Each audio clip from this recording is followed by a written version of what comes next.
Welcome back, everyone, to the Essential Review, where we are taking time to speak to the guests of the upcoming City of Oats comic book Odyssey, which will be held February 20th through the 22nd in downtown Raleigh.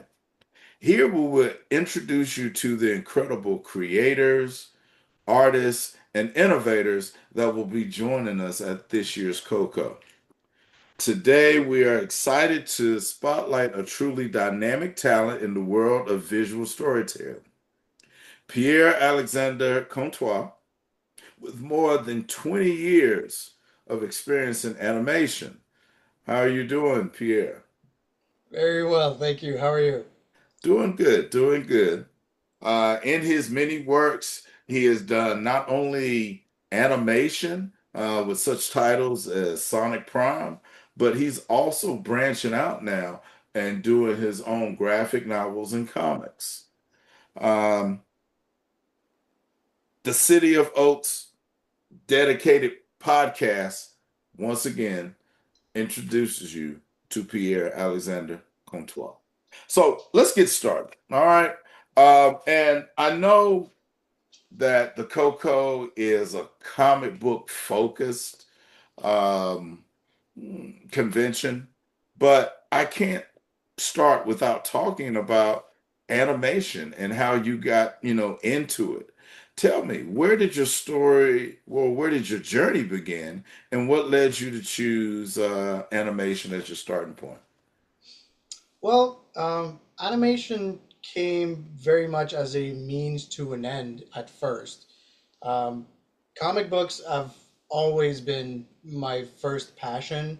When I was growing up, I read a whole bunch of European comics as a kid. My dad and my uncle both had a very big collection, so I grew up on that a lot. I Okay. did grow up also with a lot of animation around. Uh, Right. Watched a whole bunch of animation and was really, really like the medium. But uh, first and foremost, that what I wanted to do was comic books. For a long time, I tried to do comic books, but then um, by the time I was kind of ready to get into comics, uh, being from Canada, more specifically from Montreal, which does have a much more French focused uh, artist world. Right.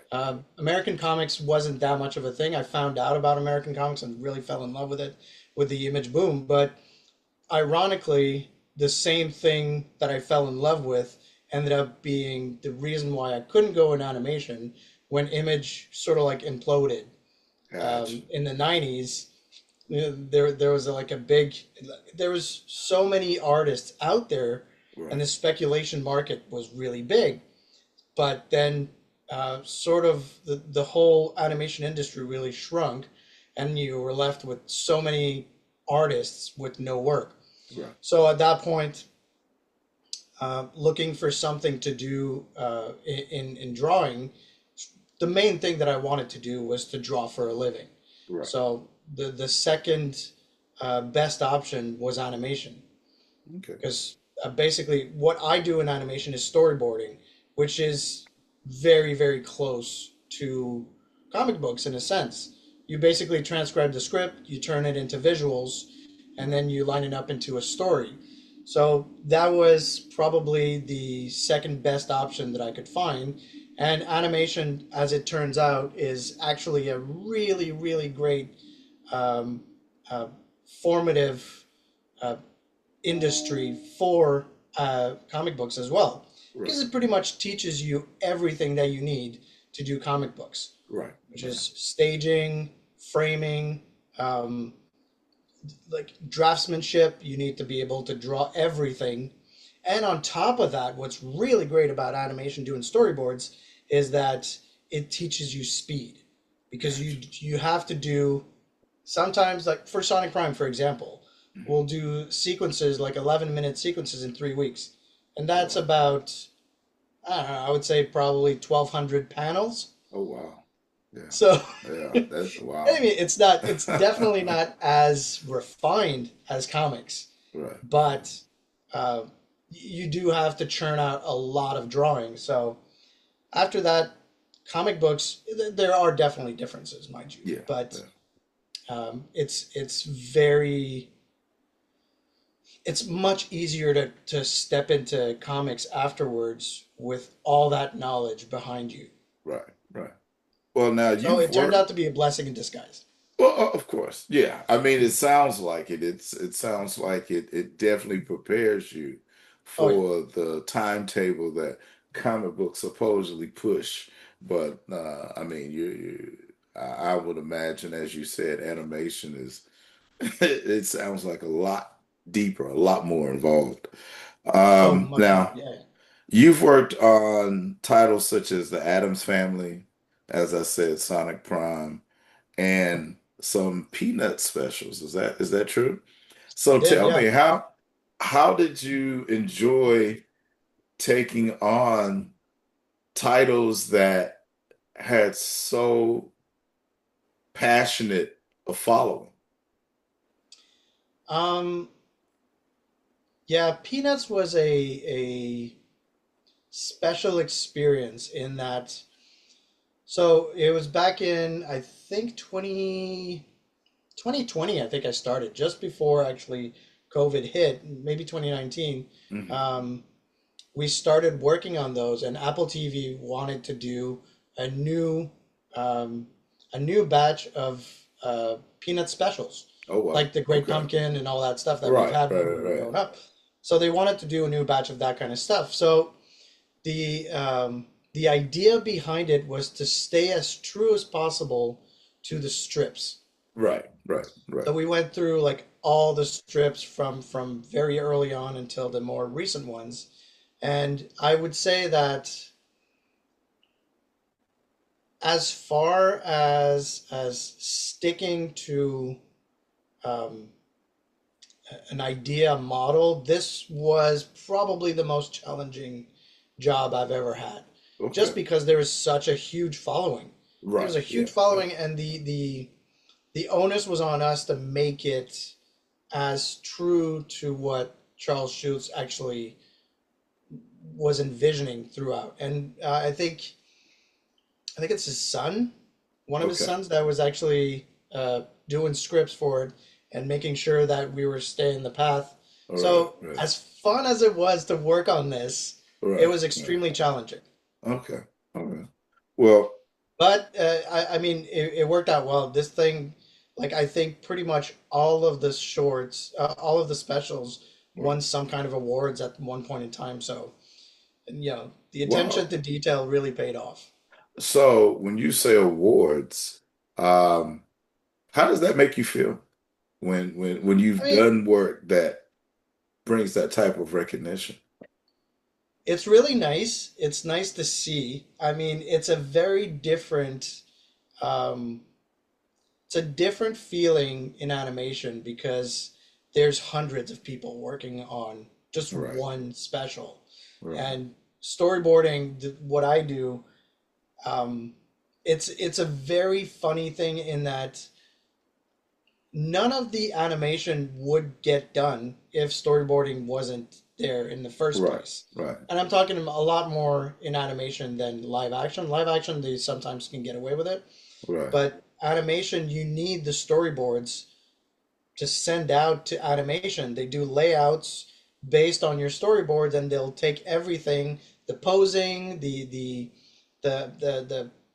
all the acting goes into the storyboards. Right. But no one ever sees the storyboards. So Right. Right. it's a very thankless job in that you're the one who like orchestrated all that, yet Right. no one will ever know. It's Well, nice to get that recognition, but at the same time, when they get the awards, the director gets the awards and right. music. So So they don't it's even fun. give you a replica of the. Oh wow. No, I get to share it on online. I just get to Okay. share the post online, and that's it. Okay. Okay. Well, let's go ahead and transition because Sure. um, as you transition into graphic novels, and you have Sunder on you wearing your Sunder shirt. Mhm. Um, Sunder's not your first step into there. Shard. Now, Shard was something that you did first. So tell us a little bit about Shard. Yeah, so that's going back to my first passion in wanting to do comics. Hmm. After trying to get in the industry by going to conventions and stuff like that, um, I was just like working normal jobs. I think back then I was working in a bakery, Oh, and well. I started like talking about it with a friend of mine who had all these stories, and he Okay. was like he had this like really grand story, and I was like, man, I'd love to do a comic book about it. And Right, then right. from that point, I just kind of went about drawing it. We did the story, the first book, Okay. and pretty much self-published the whole thing. So that was back in 2000, Okay. and yeah, I self-published the whole thing, sold it through Diamond, Okay. and Okay. I was in the previews, which was super fun. They highlighted me Right, on right. this. Went to the actual Quebecor printer, which Oh, back then nice. I don't think they do that anymore, but they used to print all the Marvel comics and all that Right, stuff. right, right, right. Yeah, I remember. Yes. Which is funny because at the time where I brought in the pages for Shard, the Uh-huh. girl who was in charge of it was like, "Oh yeah, there's a whole bunch of new comics coming out. Like these guys are just printing this. There's this young kid's called like Robert Kirkman who's doing Battle Pope. It's amazing." It's Oh like my God. Wow. so obviously he did Yeah. much better than I did with Yeah. But with no, Shard. I mean, it's So it yeah, that was basically why I did that. I just wanted to right. do my own comic. However, it I was in my 20s. It proved to be a lot more costly than it was actually worth continuing. And the guy that I did it with wasn't as interested as I was to Right, keep right. to keep going. So we did the first book, and then I drew all of the second one, but just never actually continued on with the story. So That's it. I pretty So much stayed at now, that. where I can we brought it get to Shark? Image also at one of the conventions, and I showed it off to Jim Valentino and like tried to shop it around, but it Really? didn't really work. And that was during that sort of like bubble. Right, And right. then I think a year later, I went into animation. So wait a minute. Where can we get a copy of Shark? Oh my God. You in the 50 cent bin in a few places you can find it. Ironically, I still have a box in my garage of about like 200 copies because I printed way more than I actually Right, sold. right. So I ended up with a bunch of copies. So I do have some left. Well, yeah, you need to bring a copy of Shard to North Sure, Carolina. I definitely want a copy of that. I'll bring you Um, one. so It now, was actually fun. Like it's a really cool concept. I've thought a lot throughout the years of like actually reviving it, but who is knows? it is it more of a superhero? Shard is a Shard was a bit of a it was this kind of like what if there were superhuman beings living in Atlantis that were just like kind of like supervising the earth, and it was okay, this big story about like some people like a ancient civilization that okay, left the earth at some point and then came back to supervise. So it's not superhero in the sense of like right. actual superheroes, but they are super powered because they're ancient humans that have come Gotcha. back. Okay. So now that takes me to Sunder Hmm. because the stuff that you've done, whether it was animation or it seems to be fun. Like Sonic is a fun character. Sure. And when I look through the pages of Sunder, everything looks fun. The How did you transition to Sunder? To something more fun than Yeah. Um, okay, so I will say about Sunder that uh, a lot of my animation years have kind of influenced Sunder in that sense. Okay. However, um, it's not just like a fun cartoon kind of book. Right. Right. I liken it more to things like the Dark Crystal, Okay. um, the Disney movie The Black Cauldron was a big Gotcha. inspiration Yeah. all as well as Secret of Nim, and it's got like some Lord of the Rings tones and stuff like that. So it does have definitely, I think the advantage that animation has and the style that I'm using in that one was less realistic characters per se. Right. Right. I think it does give it just a little bit more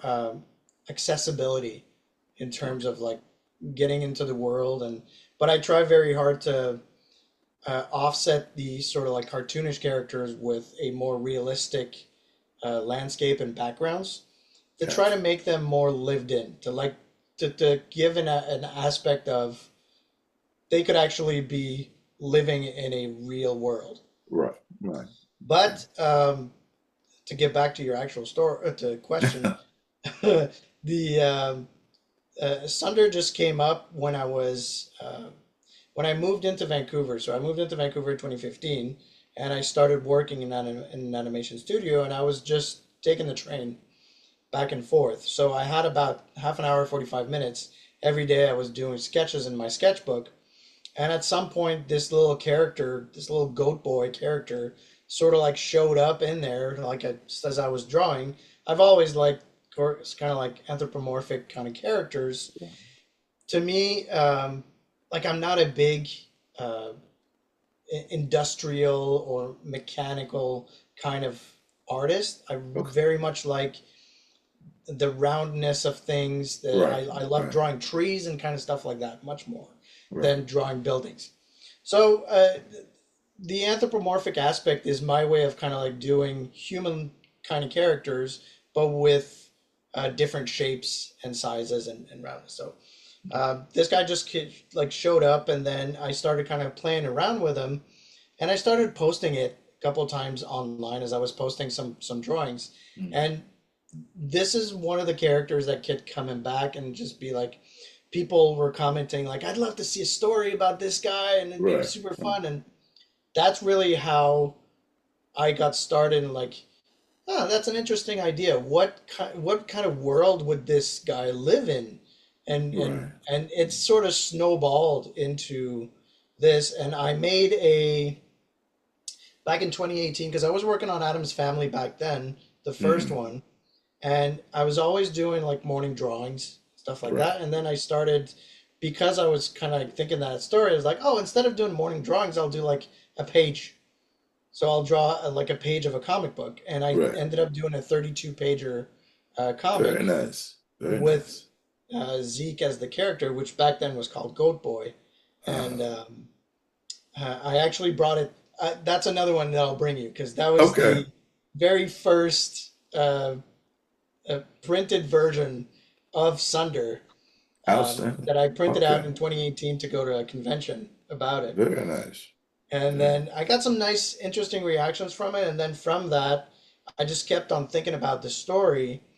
And I think the when it really hit me that I was interested in doing this, because I still work in animation. So this is something that I'm doing like nights and weekends, Right. Right. just, but when I was really interested in doing this and saying like, okay, I want to commit the time to doing this, I came up with an ending for it that I Oh really wow. was interested.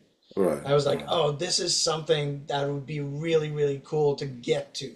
Yeah. And Yeah. so from that point on, I was like, okay, let's commit to doing that. And then that's really how Sunder came up. Oh, From very just my cool. interest of after, yeah, 15 going on almost 20 years of being in animation, just wanting to get back into comics. And Yeah. that was fun. Well, I mean, it's the generalized story of so many artists that find themselves, working on something and then it just perks and it just Yeah. builds, gets its own legs, its own life. For the COCO attendees who will be coming and stopping by your table, what can they expect? Um,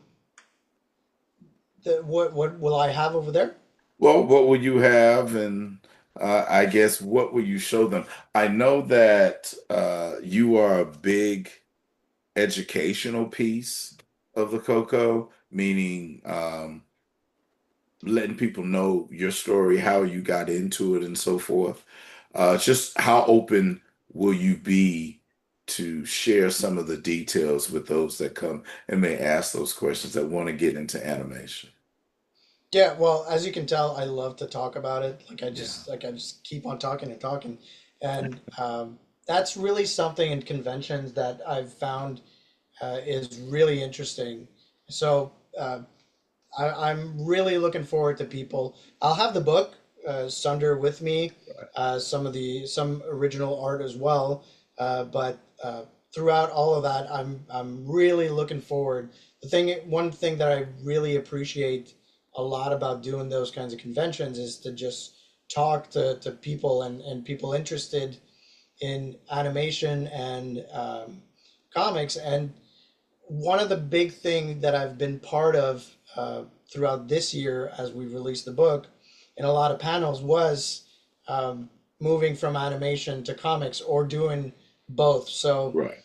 it's something that I've done a lot and like talking about the parallels of it and how one can influence the other and how so I always very much like talking about that. So anybody that is interested in that can just come and see me at the table. I think I'm going to be part of maybe one or two panels talking Yes. about that.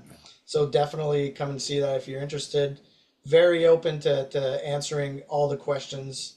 I think that's one of the things that I've always tried as much as possible with all the people that I've worked with, whether it's animation or comics, is to be open about the industry and what to expect and how to get in there and what, the pitfalls of it and Right. also the great things that you can get out of it. Because it is a job, Yeah. Yeah. it's a super fun job, but it's definitely uh, hard work, long hours, Yeah. and you have to really, really want to. And your ego has got to take a step back because you're going to be either told no or redo this many times. There was Yeah. one time Yeah. on Adam's Family that I did a whole sequence, brought it to the director where we were showing it on screen Right. in like a Right. little screening room, and they're like, "All right, we're gonna see your sequence. It's really great. Unfortunately, this was cut, Oh so no. we're not doing this anymore." Oh So I no. spent 2 weeks on doing this. We Oh watched my it once, gosh. and then it was scrapped. So your Oh ego really has to take a backseat in this industry, but there's great rewards and you know being able to bring my kids to see one of the movies I worked on is like, yeah. hey, I did Yeah. that. Hey, I did that. I did that. Well, So I mean, yeah, and those are the stories and the reason that we brought you on board and thought that you would be very valuable to the Coco. yeah, We I'm want looking to, forward to talk about all of that for sure. oh, good. We want to thank you, Pierre, for joining us today and just sharing your energy and your passion. And hopefully, the Coco community will attach to that and stop by to see you. Um, looking forward to uh, February. But to our listeners, until next time, keep creating, keep dreaming, and keep believing in the power of storytelling through comic books and through animation. And as always, continue to dare to dream.